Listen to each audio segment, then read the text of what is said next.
Winners. It is Saturday, July 26th. And looking at the week ahead, we have got a ton of earnings coming out. Some companies we follow, some companies we don't, but great companies overall. So we've got Starbucks and Visa both reporting on Tuesday. We roll into Wednesday, and on Wednesday, we get into the tech space where we hear from the likes of Microsoft. So we can see there 4 days out on the 30th. And then, as well as Microsoft, we're going to hear from Meta Platforms, which is basically your Facebook and WhatsApp. So I expect that both of these will have extremely strong earnings and revenue, especially after what we've heard from Google. But based on what's happened with Google last week after earnings, I don't think those companies are going to pop that much.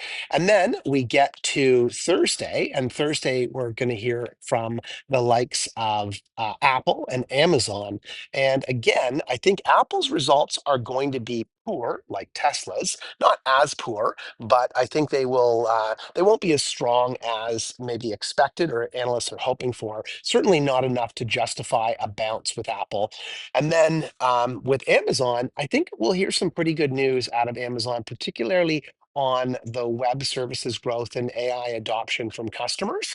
And based on Amazon and Microsoft, what will be interesting to listen for is, like Google, an increase in capital expenditures. So Google announced an extra 10 billion in capex spend this year, or sorry, this past week for the year.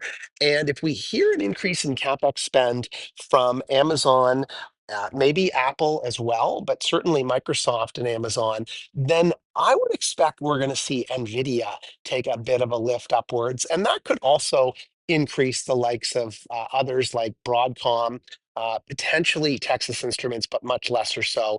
It had some bad earnings. I don't think it's going to pop back on those AI news. And then Rigetti, which is another company that is has been taking off recently and doing quite well. And you can see the symbol here. Started to follow that thanks to a very wise investor, a friend of mine, Wayne, who put me onto this. And it's climbed from $10 to $15. It was as high as 16 last week. So, quantum computing stock there. So that's what I'm keeping in mind for this week. Keep an eye out for the news on Wednesday as well from U.S. Federal Reserve Chairman Jerome Powell at 2 o'clock on Wednesday, news conference at 2:30, and we'll see what happens with the markets this week. Good luck in your trades, and if you like the videos, please hit the like and subscribe button.